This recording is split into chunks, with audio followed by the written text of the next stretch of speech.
con 9 años, pasaste un episodio muy duro en tu vida.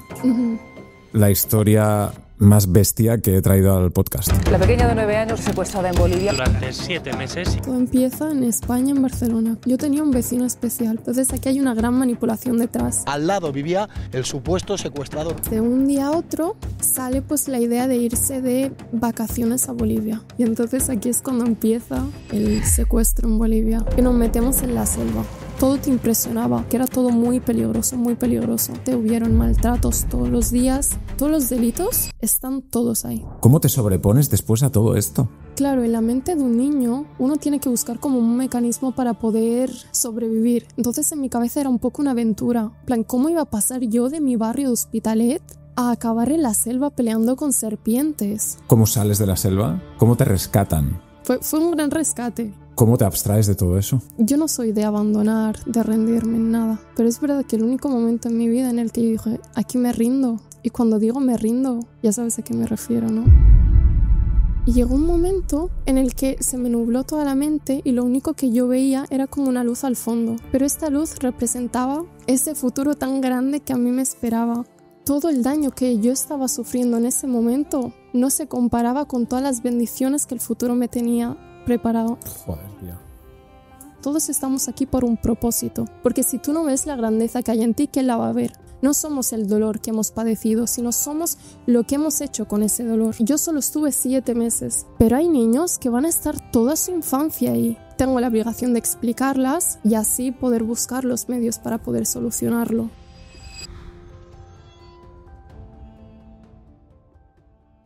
Bienvenida. Muchas gracias. ¿Cómo estás? Muy bien, encantada de estar aquí. Gracias por aceptar la invitación para hablar de algo que para mí creo que es la historia más bestia que he traído al podcast. Wow. La presión, ¿eh? Sí, Tú me decías que al principio querías hacer el podcast para ayudar a la gente. Sí. En plan, no quiero que la gente se quede solo con mi historia de lo que ha pasado, sino lo que viene después de eso. Porque como te he dicho, contar solo mi historia ya está, es simple entretenimiento para la gente. Pero si cuento lo que viene después, podemos inspirar a la gente, ayudar a la gente. Y entonces yo cuando hablo quiero hablar con un propósito.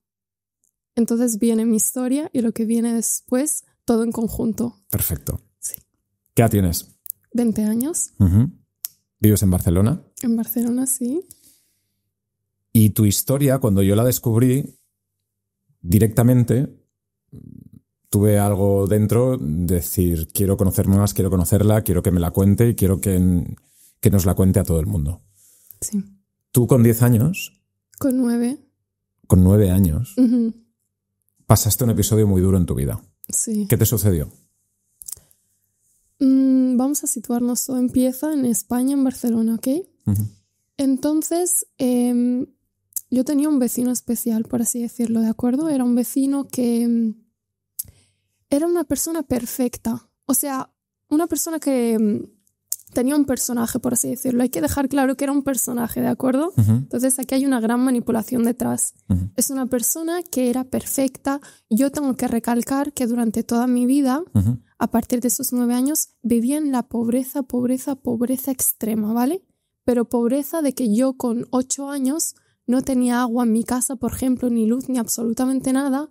Yo tenía que irme al cementerio delante de mi casa a rellenar con garrafas de agua en la fuente para así poder ducharnos, lavarnos las manos y así. Wow. Entonces, para que te sitúes el nivel de pobreza más o menos. Es decir, tú estabas en un nivel de pobreza extrema, siendo una niña muy pequeña. Sí.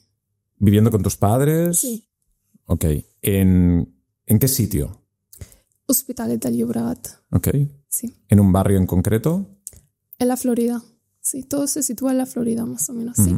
Que para que la gente lo tenga en la cabeza, es un barrio que además ahora también está en los medios muchísimo, porque muchos personajes públicos han salido de la Florida y están luchando un poco para quitar también ese estigma y esa imagen en ese barrio, cosa que tú también estás haciendo. Sí, porque a la vista de todo el mundo cuando hablamos de Florida o de muchos otros barrios, pero concretamente de la Florida, lo único que ve la gente y lo único que sale, por ejemplo, en los medios es un barrio peligroso, un barrio lleno de criminales. Pero yo te digo que realmente la Florida lo que es, por una parte, es mucha precariedad y es un barrio marginado, porque hay muchos problemas, pero nadie busca ponerle una solución. Y por otra parte, cuando hablamos de sus niños, son niños llenos y llenos de sueños. Entonces, cuando tú vas a un niño de la Florida y le preguntas ¿qué sueños tienes?, te van a decir los más locos. Quiero ser futbolista, quiero ganar un Grammy, quiero un Nobel. Entonces, es una fascinación en verdad, pero es esa bipolaridad de quiero hacer todo esto, pero el barrio no te deja. Entonces, a veces el único sueño, mi problema es que su sueño no sea solo salir del barrio, que sea más allá, pero a veces el barrio es un problema. Entonces, por eso quiero poner el foco en este barrio para que deje de ser un barrio marginado y que estos niños puedan conseguir todos sus sueños. Es una mentalidad de niño, con unos sueños de niño. Sí. En un barrio con problemas de mayores. Exacto. Tú vivías ahí. Sí. Y entiendo que tus padres también tenían que buscarse la vida al máximo para poder sobrevivir. ¿Qué sucedió?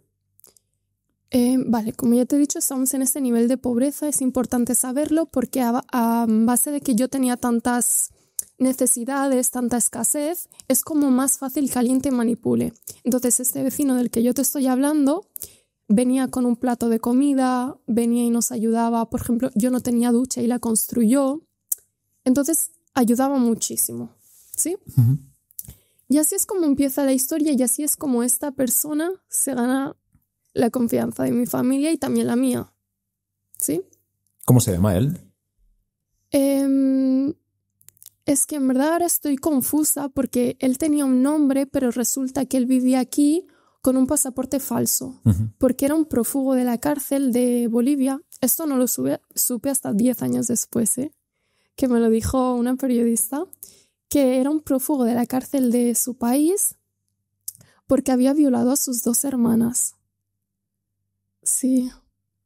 Wow. Sí, o sea, también algo interesante de toda esta historia es que no te das cuenta de la clase de persona que tenías al lado hasta mucho después. Entonces, por eso quería recalcar lo del personaje, porque a nuestros ojos era una persona que ayuda, que no sé qué tal, pero luego cuando vas descubriendo quién era en verdad es todo muy turbio, es muy turbio. Esto, nada, es algo que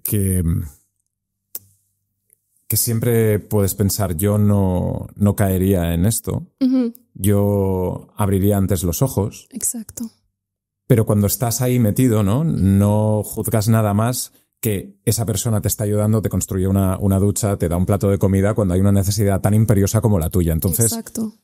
Para ti, para tu familia, esa persona era buena persona. Exacto. Para mí, para todo el mundo, era una persona religiosa, a todos los ayudaba. Entonces, te aseguro que era imposible sospechar, por así decirlo. Vale. Pero sí que hay una cosa que yo quería decir, que es algo que han pasado los años y todavía me perturba. Que es verdad que esta persona era buena persona, pero a medida que nos acercamos ya al suceso grande, él se solía quedar como más a solas conmigo. Esto lo quiero decir porque es algo que no me afecta solo a mí. Entonces creo que es importante decirlo. Yo tenía 9 años y esa persona tenía, digamos, unos 40. Bueno, 35 vamos a decir. Okay. Y se solía quedar a solas conmigo y solía hacer cosas que no debía. Vamos a decir que... Abusaba de ti. No abusar como tal, pero sí es como que empezaba como a allanar el terreno, por así decirlo. Okay. ¿De acuerdo? Pero eran abusos. Porque eso no es una niña de 9 años. ¿Qué pasa? Que yo en ese momento... Aquí hay 2 problemas. Por un lado es que es el vecino perfecto, entonces yo no puedo creer que esta persona me está haciendo esta cosa tan mala. Por otro lado es que no tenía conciencia de la gravedad y de lo mal que está esto. Por eso también apoyo mucho más que haya muchas más charlas, por ejemplo, en las escuelas en tema de abusos sexuales y todo esto en menores. Y sobre todo, por un lado, porque no saben que los están abusando, ¿sabes? Porque a mí me lo estaban haciendo, pero yo no lo sabía. Sé que a más personas también. Y por otro lado, el problema más grande es que quien te lo hace es alguien de tu entorno de confianza. Y es muy habitual es que sea el vecino, es que sea el padrastro, que sea el tío, cosas así, ¿sabes? Entonces, es esta gran manipulación. Entonces, pero tampoco podemos mirar a la víctima y date cuenta no sé qué. Pero podemos decirle a la víctima que se den cuenta de la gravedad de la situación. Ok. En ese momento nadie se daba cuenta, ni tú misma, ¿no? Siendo una niña que para ti no era una situación, no entendías nada. Exacto. ¿Y qué sucedió después? Y entonces, de un día a otro, sale pues la idea de irse de vacaciones a Bolivia. Entonces es como una idea un poco loca y no voy a entrar mucho en detalles en esto, pero de un día a otro ya estamos en Bolivia. Es decir, que esta persona Ajá. te rapta Exacto, y te lleva a Bolivia exacto, con 9 o 10 años. con 9 años. Madre mía. Y entonces aquí es cuando empieza el secuestro en Bolivia, que fue una cosa brutal, en verdad. Mira que yo me sé la historia, no me afecta ya, no me sorprende, pero he de decir que es brutal, porque además duró 7 meses cuando yo tenía 9 años. Y además, como esta persona sabía que la policía le seguía, nos metimos en los puntos más recónditos de la selva. Entonces fue una absoluta locura, en verdad, tengo que decirlo. Quiero entrar en esa historia, quiero que me la cuentes. Tú ahora tienes 20 años, Sí, estás estudiando en la universidad, sí, en la UB, sí. quieres ser abogada, estás estudiando abogacía. Ajá. ¿Esto, donde estás tú ahora, es fruto de lo que viviste cuando tenías 9 años? Sí, sí, exactamente. Porque a raíz de esto, quieras o no, cuando todo el secuestro acabó, la imagen que yo tengo de mí cuando ya me tocaba volver a España es yo mirando por los cristales del coche y pensar, yo es que me estoy yendo, pero ¿y todos estos niños que se están quedando aquí? O sea, Que estaban en tu misma situación. sí. O sea, ahora te contaré más la historia, pero es verdad que a mí me pasaron muchas cosas de las que a mí me salvaron, de las que yo sobreviví, pero sé que muchos niños se quedaron ahí y van a seguir ahí y van a entrar ahí, ¿sabes? Entonces yo ahora estudio Derecho porque me importan los derechos de la infancia, porque siento que no están protegidos lo suficiente y hay muchas situaciones que se podrían evitar si luchásemos más por sus derechos y por su protección. Hablaremos de eso, nada. Pero ¿tú crees que son más vulnerables esos niños como tú, de barrio, esa niña de barrio que eras tú, esos niños de barrio que son tus hermanos, Sí. que otros niños que están en otra situación? Es decir, la vulnerabilidad económica, social, es mucho mayor en una situación como la tuya que en otra, por ejemplo.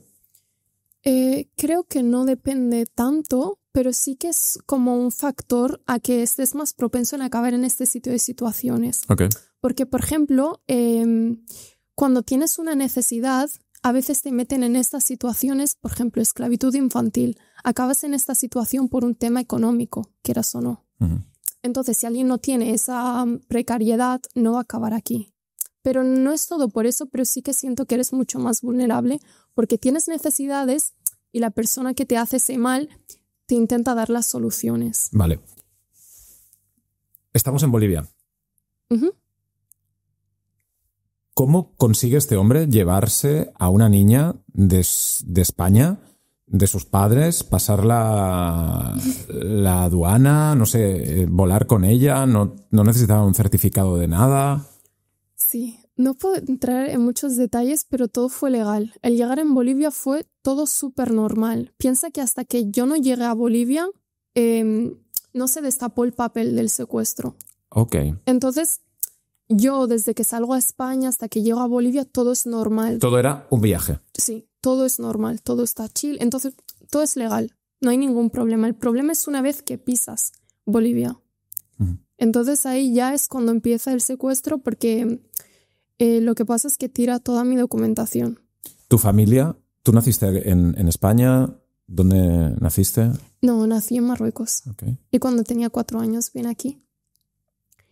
Y Y bueno, como es verdad que yo estaba de ilegal, entonces también eso afecta mucho en el tema de la pobreza, porque claro, no puedes trabajar, no puedes alquilar, entonces es verdad que afecta mucho el tema. Esa era la situación que tú estabas, una situación irregular en España, ¿no? Sí, exacto. Y tus padres también. Sí. Entonces, bueno, a la que llegamos a Bolivia, todo normal, no hay sospechas, no hay nada. El problema es justo el primer día, o sea, que tuvo como mucha prisa. El primer día que llegamos a Bolivia es cuando ya tira toda la documentación y ya es como ya se destapa todo en ese momento. Entonces, claro, aquí lo que pasa es que obviamente se denunció el hecho porque mis padres se enteraron, obviamente, yo se lo dije, y aquí es cuando él se entera de que la policía lo está siguiendo. Entonces es verdad que los primeros días estamos por la ciudad y tal, todo normal, porque sería como...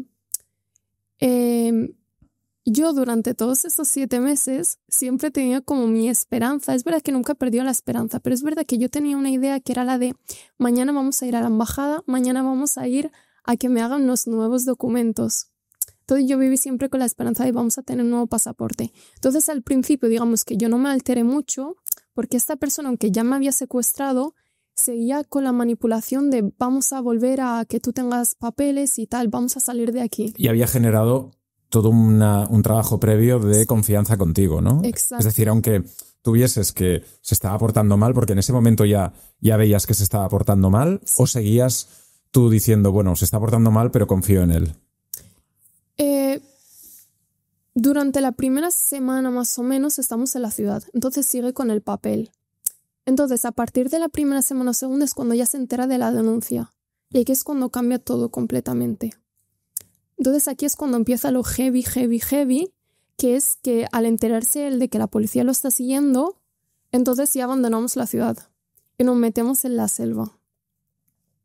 Sí, entonces, pero es una selva, es una locura. Te aseguro que lo he intentado muchas veces, buscar una peli de Netflix en la que haya escenarios de la selva o así para que alguien se lo imagine y tal, pero es que no hay ninguna. No hay absolutamente ninguna. Los paisajes, los ríos, los animales, es una barbaridad. Pero en el sentido de admiración o en el sentido de miedo, ¿qué sentías tú en ese...?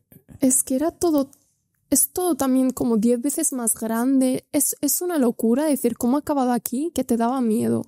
Solo ver una montaña, todo te impresionaba.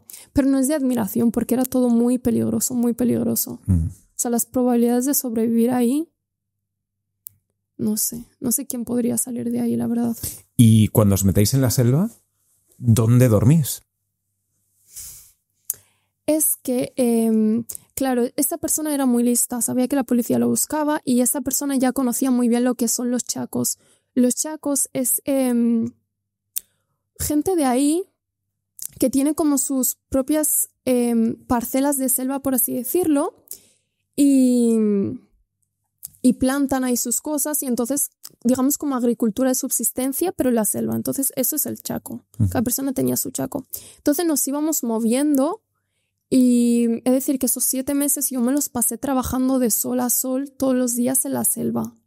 ¿Haciendo qué? Sí, al principio entramos primero a la selva pero no era tan profundo. Entonces yo trabajaba en lo que es de agricultura.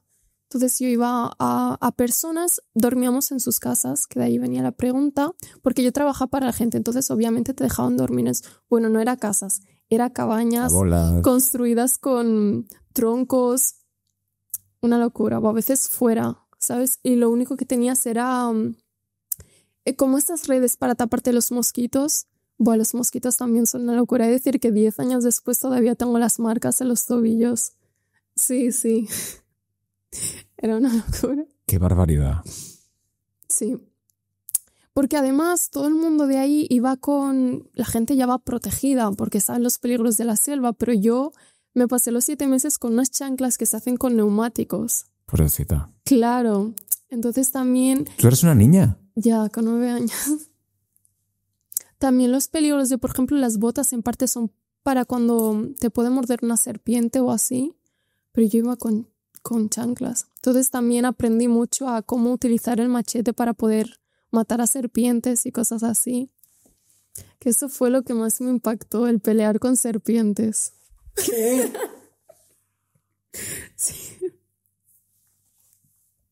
Es que eso es una locura. Para mí es como el hecho que más me impacta. Es un poco tontería, pero hubo una vez, te voy a contar una cosa, que yo estaba trabajando, ¿vale? Y yo estaba con otro hombre y para trabajar obviamente siempre vas con machetes para cortar árboles y de todo. Uh-huh.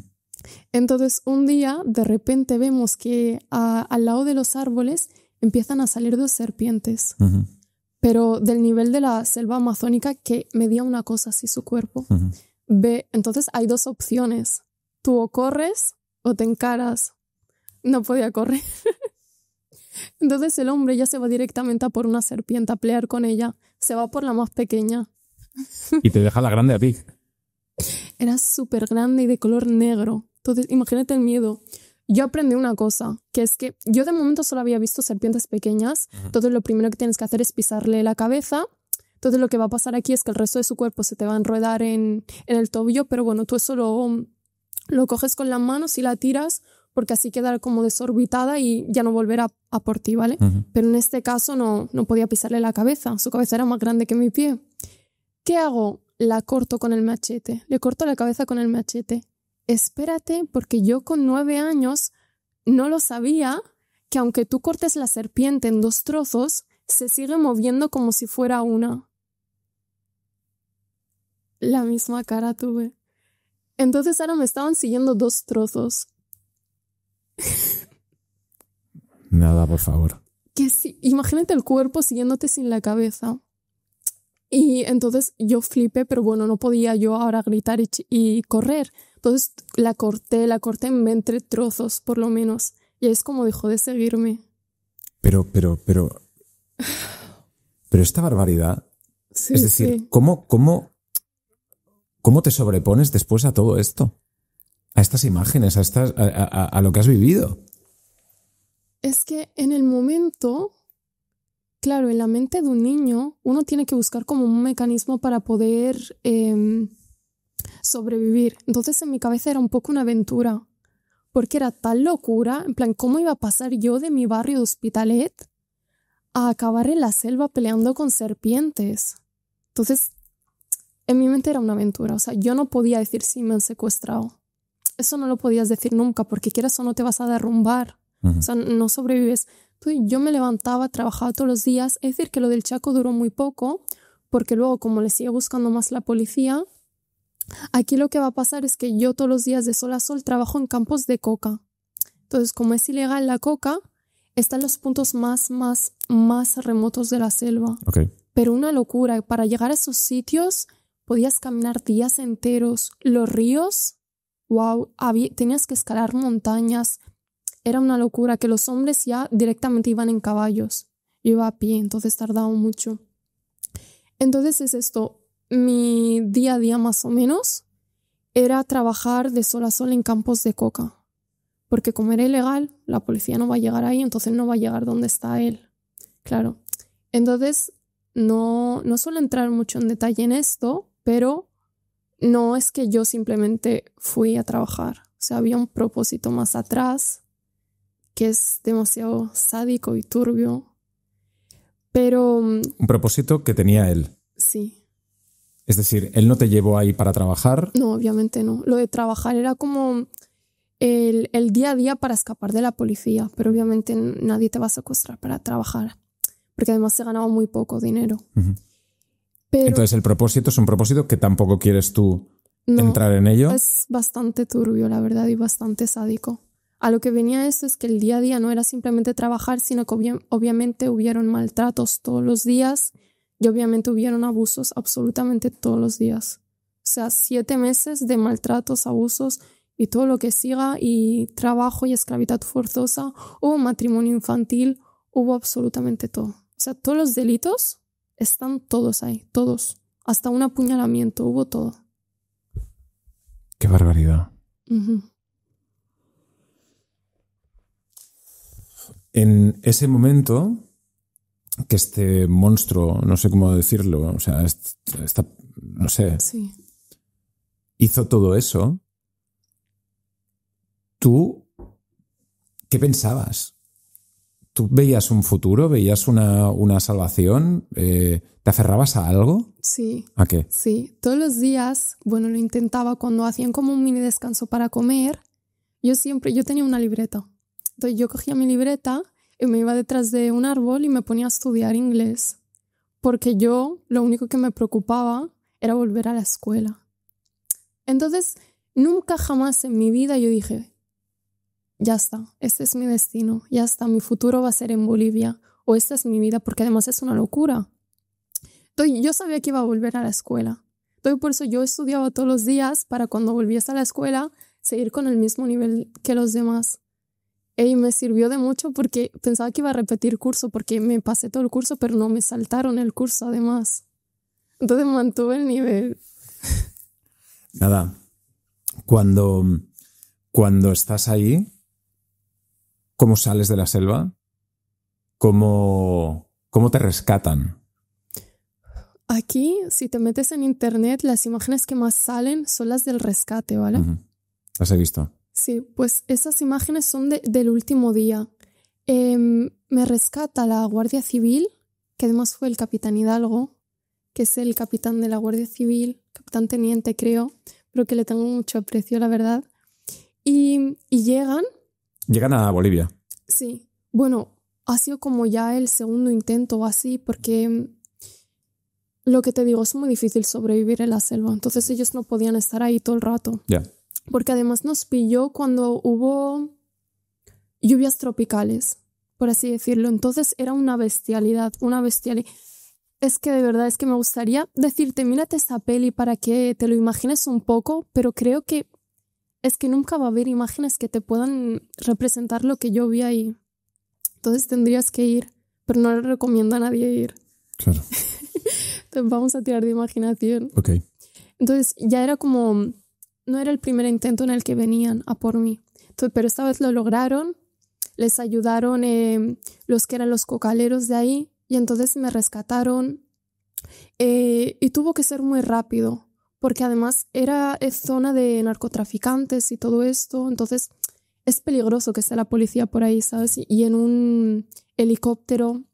Es decir, la policía española podía llegar hasta ahí para poder rescatarte, entiendo, en colaboración con la... Exacto, con los militares de ahí. O sea, en primer lugar, quienes realmente ayudaron fueron los militares de Bolivia. Y luego quienes me rescataron fue la Guardia Civil y también les ayudó la Interpol. Entonces fue un poco... Hubo mucha gente ahí ayudando para esto. Fue un gran rescate. ¿Y tú recuerdas ese momento cristalino en tu mente? Sí. Porque además... fue como un abrir los ojos porque piensa que en la selva la gente no habla español, en verdad. Hablan quechua, uh-huh. ¿Vale? Yo no entendía el idioma y el acento. Entonces era como si mi identidad hubiese cambiado totalmente. Yo ya no era la nada que soy ahora. Y cuando llego yo y veo que ha venido alguien de España a salvarme y escucho el acento español y mi nombre pronunciado en español nada... Es como que te abre los ojos. Es como ya volver a la realidad, por así decirlo. Uh-huh. Entonces es como el mejor momento, obviamente. Y tuvo que ser muy rápido, por eso que te dije que era de una zona peligrosa. Uh-huh. Y ya está. Para el momento ya tenía 10 años, porque también cumplí mi cumpleaños ahí. Y ya está. Duró 7 meses, se acabó en marzo. Empezó en agosto. ¿Dónde está esa persona ahora? Lo condenaron, creo, si no me equivoco, a 17 años de cárcel por un delito de... Ahora no sé muy bien, hubo unos cuantos. Claro. ¿Pero está en Bolivia o en España? No, en Bolivia. Se hizo ahí el juicio. Uh-huh. Entonces se hizo el juicio y yo pues testifiqué lo que se tenía que hacer y luego ya volví yo sola con la Guardia Civil. ¿Tú qué crees que le pasa por la cabeza a ese tío ahora? ¿Qué le pasa por la cabeza? Es una muy buena pregunta. Es que creo que yo intento siempre tener empatía con las personas. Intento entender qué es lo que hay detrás, qué es lo que te lleva a hacer esto. Pero llega un punto que sobre esta persona creo que simplemente era mal por mal. O sea, he intentado buscarle una justificación, pero es que no la hay. No la hay. Porque sí. Y lo que me hace decir no la hay es por el hecho que te dije de que ella violó a sus 2 hermanas. Que además sus 2 hermanas a las que violó fueron las que ayudaron también a pillarlo a la policía. Entonces, creo que no podemos buscarle una justificación a algo así. Pero es verdad que yo no tengo rencor, no tengo odio, no tengo remordimiento. Creo que el perdón es algo muy importante y quiero que la gente también se lo inculque. Quiero decir una cosa, si yo cogiese a un grupo de personas y les preguntase ¿por qué no perdonas a este? ¿Por qué no perdonas a tal? Seguramente todos vayan y me digan no, porque no se lo merece. No, porque no me ha pedido perdón y por lo tanto no se lo merece. Pero yo te voy a decir una cosa. En verdad, cuando tú perdonas, no perdonas porque la otra persona se lo merece. Tú perdonas porque tú te lo mereces. Mi corazón no merece estar lleno de odio. Y cuando quito el espacio que está ocupando el odio, hay más espacio para el amor y para nuevas experiencias. Entonces, la próxima vez que estés dudando entre si voy a perdonar o si no, hazlo porque tu corazón se lo merece y tú te lo mereces, no porque la otra persona se lo merezca. Yo no perdono porque esta persona se merezca mi perdón y ser feliz. Perdono porque yo me lo merezca. Y además pienso una cosa, si yo lo perdono o no le perdono, su vida no va a cambiar en nada. Pero la mía sí. Me voy a quitar un peso de encima y voy a estar mucho más feliz. Entonces, es muy importante perdonar. Y además es que el no perdonar es un arma letal que te puede estar perjudicando todo el tiempo que tú decidas no perdonar. Esa persona que te hizo daño ya te lo hizo una vez en su momento. Pero si tú no lo perdonas, te va a seguir haciendo daño todo el tiempo en el que tú no le estás perdonando. Entonces le estás dando mucho más poder a la persona que te ha hecho daño. Y no estamos para eso, ¿no? Estamos para darnos amor a uno mismo y que haya espacio para nuevas experiencias y amor y bondad. Entonces, de verdad, si alguien te ha hecho algo malo, de verdad, perdona, pero perdona por ti y por tu corazón. Esto que dices es muy bonito. Me emociona cuando lo escucho de ti, además, por donde has pasado, por tu historia. Uh-huh. Pero me es muy difícil, no le conozco, uh-huh, pero perdonar a esta persona por lo que me has explicado. Es decir, ¿de dónde sale el valor para poder perdonar a alguien cuando es que dentro de ti no puedes? Es que cuando yo pienso en perdonar, yo no pongo el foco en esa persona. Esta persona no tiene nada que ver con la ecuación. Es como si en mi mente esta persona no existiese. Existo yo, existe mi presente y existe mi futuro. Y mi futuro va a ser mucho peor si yo no perdono. Entonces yo creo que es simplemente la perspectiva que tú pones a la hora de perdonar. Esta persona no tiene nada que ver en mi perdón. Tiene mi perdón, pero no tiene nada que ver con mi decisión. La decisión tiene que ver conmigo y con cómo yo me voy a sentir. Entonces, y además esto yo lo aprendí, es verdad que a mí al principio me costó, pero lo aprendí de un juicio que vi de una mujer que le daba su perdón a 2 chicos que habían asesinado a su hijo. Y ella lo hacía con mucha bondad. Y yo dije, este es un ejemplo. Y de ahí me lo empecé a inculcar. ¿Pero cómo se puede eso? Se puede, pero por lo que te estoy diciendo, por ti mismo. Es que la otra persona, si te duele mucho, imagina que ni siquiera existe. Y sé que esto es otro nivel de perdonar, ¿vale? Pero después de perdonar, también tienes que ir al nivel. Eso ya es como un poco más difícil. Pero te hablo yo sobre alguien que me ha secuestrado, ¿vale? Para estar tú claro de que de verdad has perdonado y lo has hecho también por todo lo que rodea la situación, imagínate a la otra persona pasándole cosas buenas. Y si te alegras, significa que realmente la has perdonado. Sé que es algo muy difícil, pero te he de decir que a mí me hace más feliz. Porque quieras o no, si esta persona ahora hace cosas buenas en la vida, significa que nos hemos quitado una persona mala del mundo. Y eso es maravilloso, ¿no? Entonces, es que tienes que pensar todo lo que va a conllevar el perdón. Va a llevar más espacio para el amor, para tu corazón, y va a llevar, digamos, más felicidad en el mundo porque vamos a quitar un mal. Entonces, solo tiene beneficios. Sí, pero yo solo pienso en que esa persona no puede salir de la cárcel nunca más en su vida, no en 17 años. Eso sí, claro, porque todo acto tiene sus consecuencias. Es decir, que le perdone, pues, no sé, los que crean en Dios o en un ser supremo, pues que le perdonen, pero en la tierra tiene que estar ahí para toda su vida, ¿sabes? Obviamente hay que hacer justicia, pero lo que te he dicho, aunque yo perdono y yo no perdono, esta persona no va a salir de la cárcel. No. Entonces mejor que yo perdone porque así me va a beneficiar a mí. Ah, exacto. Su vida no va a cambiar si yo no la perdono. Yo estoy aquí todos los días, te odio, te odio, te odio. La única vida que va a cambiar es la mía. Vamos a hablar un poquito más del mal. El mal. ¿Tú crees que el mal es intrínseco a todos nosotros y que la gente es buena o mala? ¿Ya me estás diciendo que no? No. Creo que la gente mala se crea. Piensa en un bebé. ¿Tú cuándo has visto un bebé malo? Todos son buenos. Pero a medida que van pasando experiencias en la vida, la gente se va convirtiendo en mala, pero que no es mala del todo. Entonces es muy importante el observar y no absorber.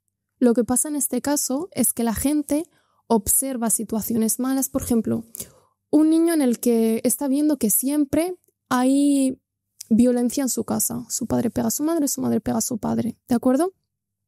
Entonces es mucho más propenso a que este niño de mayor haga lo mismo, pero porque es la única realidad que él ha visto. Por un patrón que ha visto. Ajá. Entonces, ¿qué pasa si este niño solo observa? Entonces va a aprender, va a saber que eso no es lo que hay que hacer. ¿Qué es lo que suele pasar siempre? Que observan y absorben y lo llevan como patrón de su vida. Entonces, por eso voy diciendo que son las experiencias y las situaciones que te van pasando en la vida que son negativas, de las que tú no simplemente coges la lección, sino que intentas aplicártelo tú también. Es decir, que el mal que vas viendo te lo absorbes y eso va creando a la persona que tú eres. Por eso es que se va creando a medida de las experiencias que tienes, porque es lo que te estoy diciendo, un niño pequeño no es malo, solo copia lo que está viendo. Y ese es el problema, el simplemente observar, pero no absorbas. Entonces, cuando tú vives donde has vivido, donde has crecido, en una realidad dura que muchas veces también te impulsa a hacer todo esto y lo ves al lado, robar, traicionar, matar, pegar, asesinar. Sí. ¿Cómo te abstraes de todo eso? ¿Cómo haces para que eso sea una coraza en ti y que no penetre en ti? Yo ya te he dicho que desde Bolivia yo estudiaba todos los días, pero porque yo soy una persona que tiene unos sueños muy grandes y busco un futuro muy grande. Entonces, si yo hoy fracaso, si hoy me descarrío de mi camino, el mal tendría éxito y no lo puedo permitir. O sea, mi éxito es algo que no se puede evitar porque me lo merezco. Entonces, yo es como que no me descarrío, tengo un propósito fijo. Y eso es muy importante en este tema, hablar del propósito, porque esto no solo me incluye a mí, incluye a todo el mundo que esté pasando por una situación mala. Esto incluye a una persona que está en depresión, una persona que la han abusado, una persona que se ha muerto su madre, una persona que la han secuestrado, lo que sea. Muchas veces siguen por el mal camino porque piensan que a raíz de que te han pasado cosas malas, de que estás sufriendo todos los días, esta es la vida que tú te mereces. Y para esto estás en esta vida. Pero yo estoy diciendo que esta no es la vida que tú te mereces. Todos estamos aquí por un propósito. Entonces yo tengo que cumplir mi propósito porque mi propósito y el tuyo no es el de estar sufriendo todos los días. Es verdad que te están pasando situaciones malas, pero tú estás aquí para aprender de ellas y para que sean también, digamos que la escalera para el éxito que vas a tener en el futuro. Pero el propósito, ¿cómo lo sabes? Es algo que tiene que buscar uno mismo. Es verdad que hay muchas charlas motivacionales, muchos libros que dicen levántate, persigue tu sueño, no sé qué. La gente ya se sabe la teoría. Lo que pasa es que necesitan saber cómo lo hago, me levanto, cómo persigo mis sueños. ¿De acuerdo? Y eso es algo que tú no tienes que buscar en el resto, porque yo no sé cuál es tu propósito, ni sé el tuyo. Eso es algo que uno tiene que buscar en sí mismo. Porque si tú no ves la grandeza que hay en ti, ¿quién la va a ver? Claro. Si tú no ves la luz que hay en ti, ¿quién la va a ver? Entonces tiene que estar dentro de ti. Pero yo no me sé tu propósito, pero te digo y te afirmo que tienes un propósito y que tu propósito en esta vida no es el de sufrir. Y no importa que esto hayas pasado 10 años sufriendo, te lo digo yo que he pasado toda mi vida, pero sé que no es así porque Dios no me ha traído para esto, o la vida o en lo que creas, sino que tienes un propósito y tienes que cumplirlo, ¿de acuerdo? No sé cuál es tu propósito, pero hay algo ahí y te digo que no te condenes a ti mismo. En ningún momento digas, he venido a esta vida a sufrir, he venido a esta vida a pasarlo mal y todo esto. Has venido aquí para algo muchísimo más grande y todas estas experiencias no las veas como que la vida te está aplastando, sino que la vida te está construyendo para convertir a esa persona que va a conseguir ese propósito. Pero nada, ¿cómo puedes hablar así? Es increíble. O sea, has matado a una serpiente con un machete a 3 trozos cuando tenías 9 años, que estaba raptada en Bolivia. Y estás hablando de esta forma. Es increíble. Muchas gracias. O sea, no sé cómo decirte nada.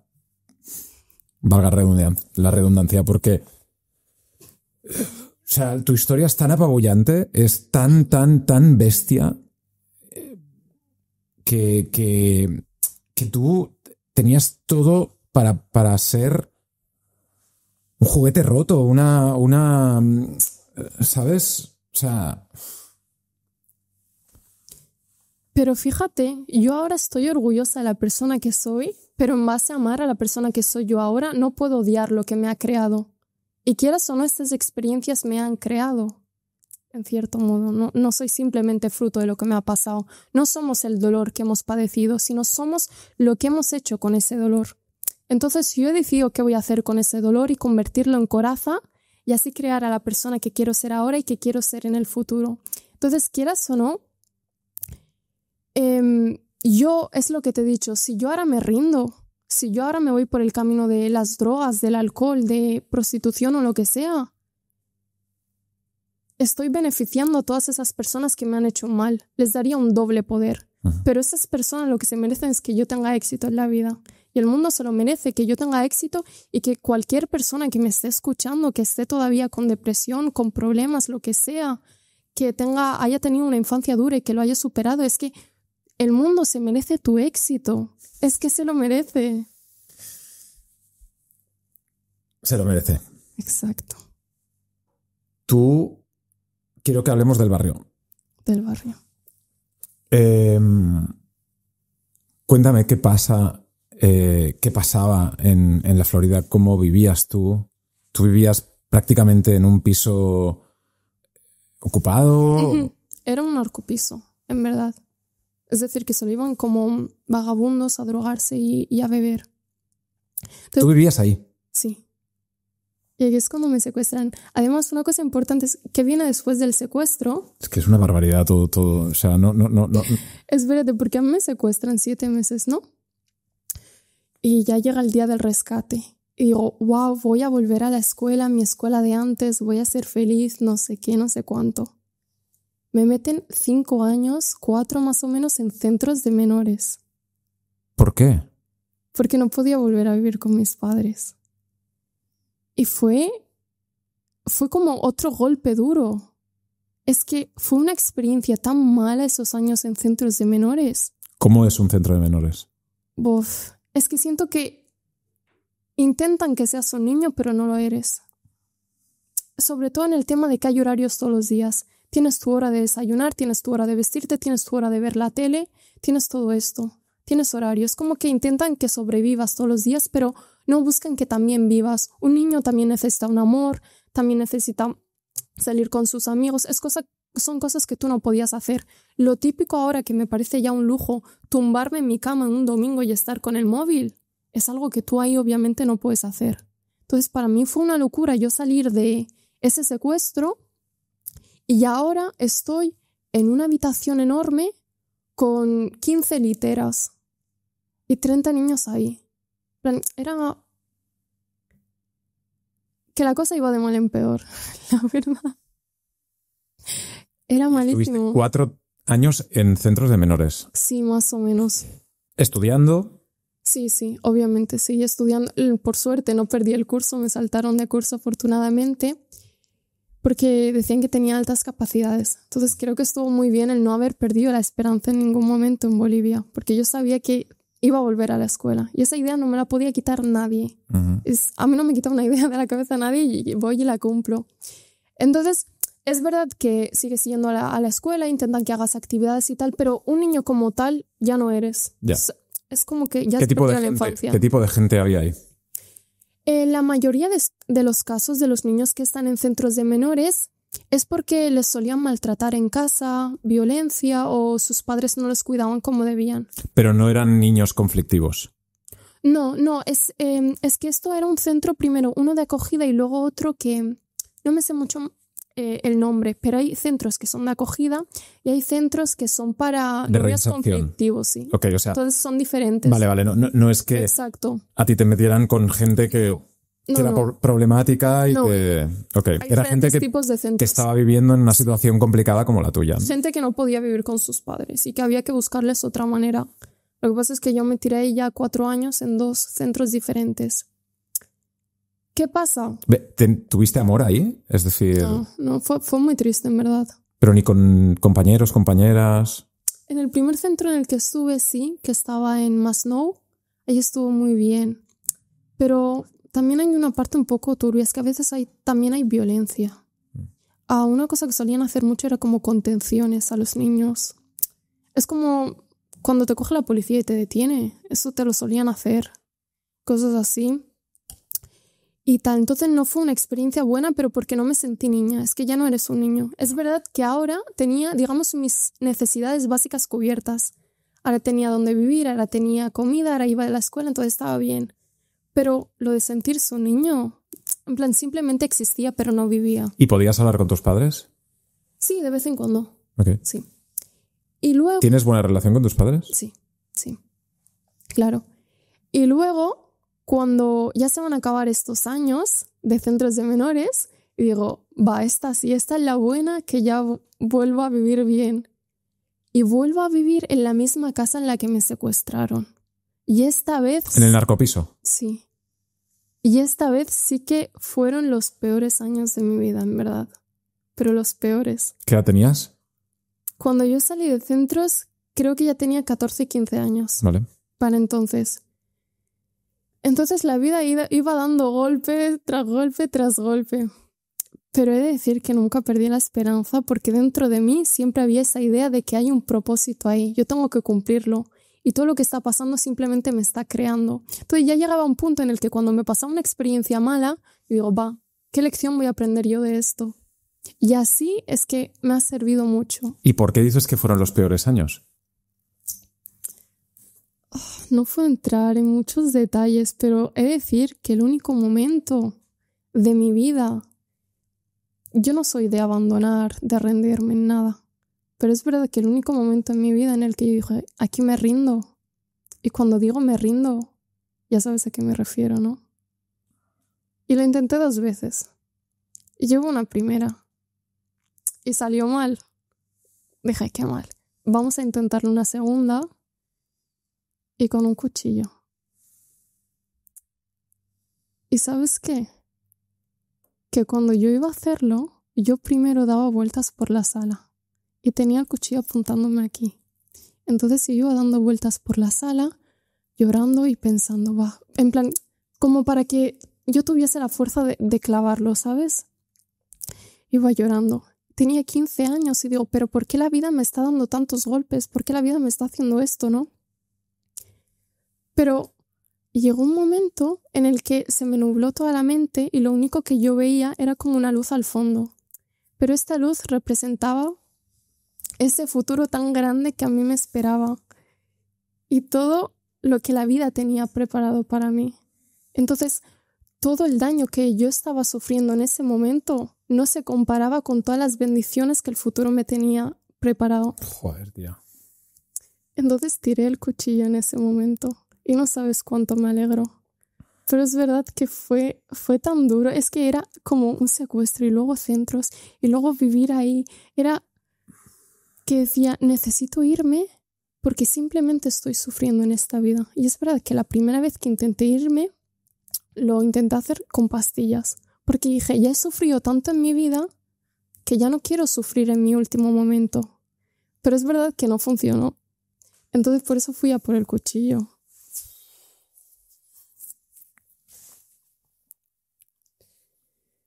Pero lo solté, que es lo bueno. Pero porque lo que te he dicho, porque sé que hay bendiciones en el futuro esperándome. que me harán estar agradecida de haberlo soltado. Y el momento ese de intentar dar ese paso, ¿fue por algo en concreto? Fue por mirar atrás y ver que lo único que había hecho en mi vida es sufrir. Bueno, así es como yo lo veía. Ya. Ese fue un punto de inflexión en tu vida, ¿no? En plan, ya no era que me hubiese pasado algo peor, sino que era un golpe tras golpe y cada vez que te están dando golpes ya te vas haciendo, digamos, más débil. Entonces yo ya no podía más. No podía más. Pero es que iban pasando cosas todos los días. Yo mi vida no la puedo contar, pero porque me tardaría 3 años en contártela. Pero era golpe tras golpe tras golpe. Cuando dices que no puedes entrar en detalles para que la gente lo entienda... No. No puedo contar eso. Vamos a dejar aquí que no podemos entrar en ciertas cosas de tu vida. No, pero algún día la gente la sabrá entera mi historia. Ok. Gracias por entrar donde estás entrando, que creo que es muy duro. Sí. Y a la vez puede ayudar a mucha gente por verte cómo tú lo estás contando. ¿Vives en la Florida aún? Hace poco salí del barrio, pero el barrio nunca sale de uno. Sigue ahí en nuestros corazones. El barrio me ha hecho darme cuenta de que ya no estamos separados por gente rica, gente pobre, sino que también está como una subclase que es de gente marginada. Y aquí entran los niños del barrio. En este llega un punto en el que si a un niño del barrio ya le das 1 millón de euros, en verdad no le va a solucionar la vida. Porque han habido tantos golpes bajos, lo han marginado tanto a la sociedad y que lo tendría que proteger, que eso ya no se puede solucionar con dinero. Entonces digo que estos barrios son barrios marginados, ya ni pobres, están totalmente olvidados. Y me da mucha pena porque yo digo que el barrio es mucha precariedad, mucha marginación, pero también grandes sueños. Y estos niños solo necesitan un empujón. Pero es difícil porque están marginados, entonces hay que poner como más foco en ellos, ayudarles. Y además yo considero que al pensar, hey, la Florida es un barrio que está mal, pues déjalo que esté mal. Entonces se empeora solo, se empeora. En vez de decir, hey, está mal, vamos a solucionarlo. Y historias como la tuya, que son dantescas. Evidentemente no hay ninguna historia como la tuya de a los 9 años que alguien la hayan secuestrado, pero hay dramas que tú conoces de tus amigos y tus amigas diarios de ahí. ¿O no? Hay historias de todo. Hay niños que tienen 10 años y todavía están yendo al mercadillo a vender y ayudar a sus padres. Hay niños que todavía están yendo a hacer lo que yo hacía, que era recoger agua de las fuentes con garrafas. Hay niños que todavía están con sus cositas para ayudar a sus padres. Lo importante es que todos sueñan a lo grande para poder salir del barrio. Y eso es triste, porque el soñar con salir del barrio no tendría que ser un sueño. Es simplemente un obstáculo. Entonces, también me gustaría ayudar a los niños del barrio para que tengan como más libertad de soñar lo que realmente quieran soñar.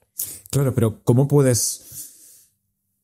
Es decir, el hecho tan fuerte que tú estás diciendo que vivías en un narcopiso, ¿cómo puede un niño vivir ahí? ¿Qué es lo que veías tú diariamente? Chicos, chicas drogándose todo el rato. No. El piso era un narcopiso, pero cuando nosotros entramos a vivir se fueron. Okay. Entonces solo estábamos nosotros.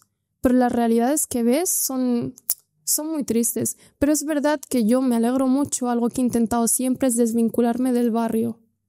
Porque es difícil, en verdad, no acabar por los malos caminos. O sea, temas como drogas, robos y así, no vamos a mentir, están presentes, pero es como la manera más fácil de uno de conseguir dinero. Que no lo estoy justificando, pero es una realidad, ¿no? Sí. Entonces yo siempre he intentado desvincularme del barrio, no tener amigos del barrio, para yo no meterme en esos caminos.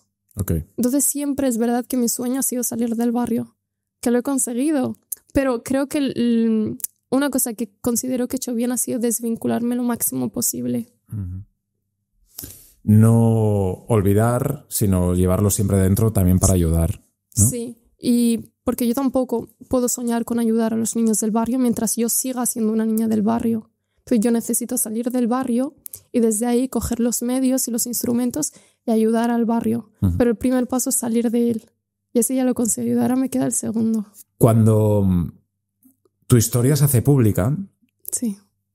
¿Cómo vives salir en los periódicos? Que se hagan programas en televisión de tu historia. Cuéntame un poco qué se ha hecho, qué ha pasado y cómo lo has vivido. Es que nunca lo supe. Hasta años después. Entonces es verdad que mientras yo estaba secuestrada, yo no sabía que estaba secuestrada. Y entonces si llegaba alguien y me decía, hey, ¿te han secuestrado? Y yo era como, no, eso no me ha pasado. O también cuando yo entré en un centro, en todos esos años que yo estuve en un centro, nunca jamás nadie me mencionó la palabra secuestro.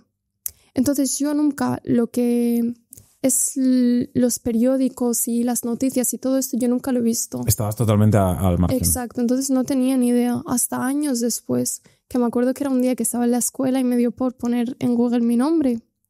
Y claro, las imágenes que más salen son las del final. Y ponen mucho el infierno de nada como titular en el periódico. Y es algo que te impacta mucho porque es como, al no hablar de esto, es como que evades la realidad. Y entonces tú entras en Google, ves todo esto y te están recordando. Y te vuelve todo eso. Exacto. Que a lo mejor tenía tu cabeza como mecanismo de supervivencia. Exacto. De decir, oye, voy a intentar silenciar todo eso, las voces, las imágenes, todo. Entonces vuelve. Y es verdad que es como el trauma en su momento nunca ha estado, pero ha vuelto años después, como por ejemplo cuando yo tenía 18.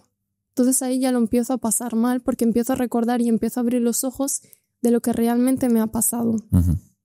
Ha sido muy duro, pero también creo que es necesario. Necesito ver todas las partes de mí, tanto la alegría como el dolor como la tristeza, para también reconectar con quién yo soy y saber quién soy realmente. Entonces me alegro. Pero también me alegro de no haberlo hablado durante todos estos años, porque ahora como me he sido del secuestro puedo hablar tranquilamente. Entonces lo tengo en mi cabeza, está más como una experiencia que viví con 9 años y no con me secuestraron y me maltrataron y me abusaron. Entonces la perspectiva que yo le he puesto ha sido mi mecanismo de defensa para que a mí esto no me afecte. Y no me afecta, yo estoy bien. Me alegro. Sí. Yo después de que me hayas contado tu historia estoy fatal. Te lo digo que te agradezco muchísimo que hayas venido. De nada. Que hayas contado tu historia, que hayas sido tan sincera, te hayas abierto, nos hayas emocionado. Creo que has emocionado a todo el mundo que esté escuchando este podcast.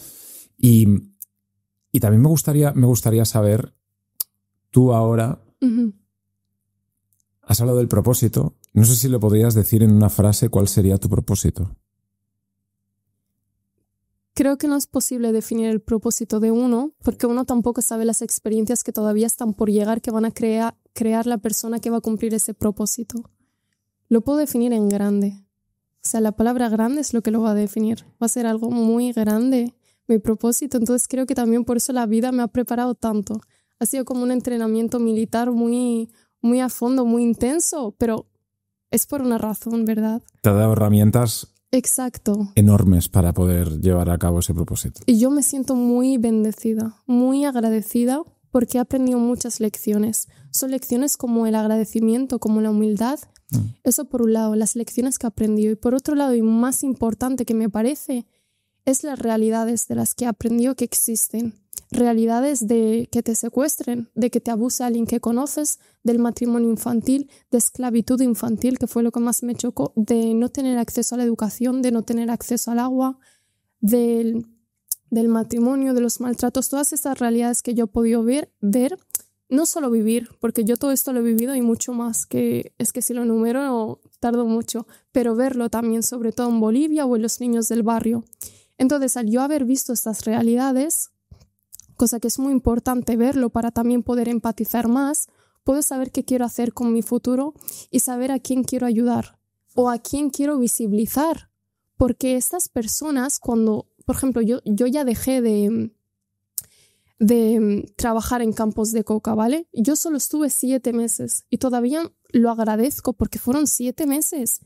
Pero hay niños que van a estar toda su infancia ahí. Y a estos niños ¿quién les va a dar voz?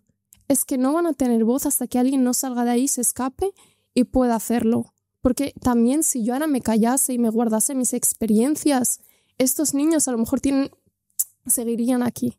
Que es verdad que yo porque hable no van a salir, pero es verdad que la visibilización es un gran paso y es el primero para poder empezar a cambiar estas realidades. Entonces yo también necesito hablar de esto, es como una obligación. O sea, no sería justo que yo viese todas estas barbaridades que están pasando diariamente. Y tampoco hay que irnos a Bolivia, porque es verdad que Bolivia duró 7 meses, pero mi vida fue bastante intensa y todo duró en España. Entonces tampoco utilizamos la justificación de que era tercer mundo, porque realidades duras también están en España y es donde tendríamos que empezar a poner también el foco. Entonces, gracias a que yo las he visto, tengo la obligación de explicarlas y así poder buscar los medios para poder solucionarlo. Nada, ¿cómo ves la situación en España en términos sociales? ¿Crees que podemos solucionar muchas cosas, que podemos evolucionar, que podemos hacer las cosas de forma diferente en términos de inclusión, en términos de inmigración, incluso como el debate está en la calle y tú, ¿cómo lo vives en primera persona? Creo que lo estamos haciendo mal. Creo que estamos discutiendo entre nosotros, entre derechas e izquierdas, entre comunistas, socialistas, lo que tú quieras. Estamos luchando contra nosotros. Y ahí simplemente nos estamos perjudicando.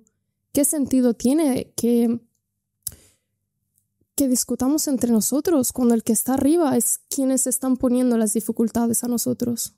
Entonces, mientras más tiempo perdamos en discutir entre nosotros y en ver quién tiene la razón, no sé qué, no sé cuántos, más lejos vamos a estar de la solución. Entonces, siento que estamos descarriados. No estamos mirando a lo que realmente importa. Ahora están los focos en... ¿Debería haber charlas sobre transexualidad en la escuela? Es como debates así más abiertos, pero esos no son los focos principales en los que tendríamos que estar. Siento que estamos yendo a temas como que no son los que tenemos que satisfacer inicialmente. Y entonces están yendo como a cosas tan superficiales que se están olvidando de lo básico, que es que todavía hay niños en España que no tienen una casa. Los temas de la ocupación están aumentando toda vez más porque, claro, suben los precios del alquiler, no suben los salarios y la gente no puede pagarlo y les toca ocupar casas. Esos temas nadie los está solucionando. Es como lo más básico que se piensa, el mundo ya está solucionado. No, hay que preocuparse de esto primero, de que la gente tenga sus necesidades más básicas cubiertas, que son la vivienda, el agua, el acceso a la educación. Todavía hay niños en España que no van a la escuela, todavía hay gente que todavía no sabe leer. Son cosas que parecen de tercer mundo, pero te digo yo que es una realidad que todavía está ahí. Que tú lo ves. Exactamente. Y que lo he vivido también y que mis amigos lo han vivido. Es como, siento que estamos tachando de enemigo a la persona contraria, ¿sabes? O sea, tu enemigo no es el que viene en una patera, que a lo mejor produce algunos problemas, tal, pero tu enemigo no es el que viene en una patera. Tu enemigo es el que está arriba de ti, que se tendría que preocupar por ti y no lo está haciendo. Entonces, lo que te digo, que estamos poniendo el foco en la persona equivocada y en la situación equivocada. Y lo que es lo básico, nuestras necesidades como salarios para tener dignidad, es que ya hablamos de dignidad. ¿Cómo puede alguien gastarse la mayoría de su sueldo en su alquiler? ¿Y dónde queda la capacidad de vivir? También tienes derecho a irte de vez en cuando a un restaurante, comprarte algo, pero no puedes. Entonces, preocúpate primero porque tú y el resto que nos rodea tengamos nuestras necesidades básicas, pero nos están descarriando y estamos yendo por temas más superficiales, por así decirlos, y estamos olvidando lo que realmente importa. Y para mí lo que realmente importa, en parte, es nosotros y sobre todo los niños, porque los niños son el futuro. Si sus necesidades básicas no están cubiertas, cuando ellos crezcan, la sociedad va a estar muchísimo peor, pero porque no los hemos cuidado. Nada, ¿cómo ha afectado esto que te ha pasado a ti a tus relaciones con tus amigos, con tus amigas, con tu familia, en un futuro, formar una familia? ¿Cómo lo ves? No sé, incluso pensando, pues no quiero tener una hija que le pueda pasar lo mismo que me ha pasado a mí. ¿Cómo te ha afectado eso? ¿Lo has pensado? ¿No lo has pensado? Yo nunca he contado el secuestro, porque es verdad que yo tenía miedo de que la gente te tache de hey, a esta la han abusado, a esta la han secuestrado. Entonces no quería que la gente lo que viera de mí fuese eso. Ya. Entonces yo nunca... Pero por coraza, ¿no? Entiendo. Exacto. No por nada más. No. Entonces es verdad que tenía como una vergüenza. Y la vergüenza es también algo que perjudica a mí, a cualquier persona que pase situaciones similares, o también a niños del barrio que nacen con vergüenza de decir, hey, soy pobre y no, mis padres no llegan a fin de mes, hey, mi madre limpia casas, o hey, todavía me pegan. Son cosas que nacen con esta vergüenza y es un gran problema porque también el día que necesiten ayuda les va a costar pedirla. Entonces es muy importante quitar la vergüenza y mostrar la realidad que tenemos, porque así también se hace más eco de lo que realmente vivimos. No podemos ir contando a todos, hey, vivo bien, cuando no es así. En cambio, si vamos diciendo vivo mal, la gente se dará más cuenta, y también al visibilizar ponemos antes una solución a todo esto. Entonces, bueno, yo no lo contaba al inicio por esta vergüenza, pero es verdad que cuando yo decidí darle otra perspectiva, yo ya no siento vergüenza, sino que siento, digamos, orgullo por el camino que yo he decidido tomar. O sea, ya no es el dolor que yo sufrí, sino lo que he hecho yo con ese dolor. Y entonces creo que lo importante de aquí no es que a mí me hayan secuestrado, no sé qué es lo que yo he decidido hacer con ello, y esto de aquí es lo que yo cuento a la gente. Entonces, por eso te digo, yo no vengo aquí solo a contarte me han secuestrado, sino te vengo a contar qué he hecho con ello, porque eso es lo que importa y eso es lo que puede impactar en la vida de las personas. Entonces, intento que todo lo que haga en mi vida sea con propósito. Y por eso no he empezado a hablar de Bolivia hasta que he empezado a hacerlo con propósito. Hemos empezado la charla diciendo eso, que tú venías aquí a contar lo que habías hecho con el dolor, no a contar tu dolor. Exacto. Y creo que ese es un buen punto de partida para poder ayudar, para poder inspirar, para poder contar tu historia desde una forma constructiva, ¿no? ¿Cómo te ves dentro de 10 años? Con 10 años. Sé que yo no puedo cambiar el mundo, pero sé que puedo dar visibilidad a una parte del mundo, ¿sabes? Que son, digamos, esas infancias más olvidadas, que están olvidadas pero son las más presentes. Entonces, no sé muy bien lo que quiero hacer. Por lo que te he dicho, mi propósito no sé cuál es, pero espero que sea grande, porque es mi proposición a raíz de todas las experiencias que he tenido. Pero espero que esté relacionado con ayudar a los derechos de la infancia, en temas de los abusos, en temas de maltratos, a las víctimas de trata. Yo ahora soy víctima de trata, que es algo que no sabía. Y ayudar a las infancias más olvidadas, por así decirlo. Entonces eso es como más o menos mi propósito de vida, sigue por ahí. Y por eso estudio Derecho, porque creo que un lado importante por el que podemos hacerlo es desde el ámbito jurídico. Yo siento que mi poder ahora, digamos, es mi voz, es mi mentalidad, pero también mi arma sería el lado jurídico. ¿Vives ahora fuera del barrio, me decías? Sí. Puedes estudiar, tienes un propósito, tienes una vida. ¿Tu familia también está en una situación mejor que la que estaba? ¿Estás trabajando tú para ayudarles en eso? Volvamos a lo que te he dicho antes. Yo necesitaba salir del barrio para ayudar a los del barrio, y eso incluye a los niños del barrio y incluye a mi familia también. Vale. Entonces, digamos que la gente que me ha rodeado siempre todavía sigue ahí, pero yo, ahora que he salido, ya puedo ver qué es lo que realmente pasa y cómo podemos ayudar a todo esto. Nada, ha sido un placer hablar contigo. El placer es mío. Gracias por venir, gracias por contarnos tu historia. Yo cuando te he dicho, la conocí, sentí la necesidad de ponerme en contacto contigo y que la pudieses contar. Como hemos dicho, también hay cosas en las que no hemos podido entrar. Exacto. Por varios temas legales. Pero creo que fuera de los detalles, fuera incluso del morbo que puede tener mucha gente de saber cosas más privadas, turbias, Sí. ¿no? Esos detalles que mucha gente puede tener en la cabeza. Creo que nos quedamos con la historia en sí, con el mensaje, con la entereza con la que lo cuentas. Y Solo puedo decirte que gracias por venir. No sé si tienes algo más que decir a la gente. Nada, que nunca se condenen a ellos mismos, que porque les hayan pasado experiencias negativas no piensen que la vida está para vivir experiencias negativas, sino para mucho más. Entonces, solo tengo que decir que te adentres más en esta misión de buscar tu propósito y de buscar tus sueños. Sé que es algo difícil, pero la respuesta está dentro tuyo y que lo busques porque lo tienes y que nunca te condenes a ti mismo porque no estás aquí para pasarlo mal. Y así, eso. Gracias por venir. De nada, muchas gracias. Gracias.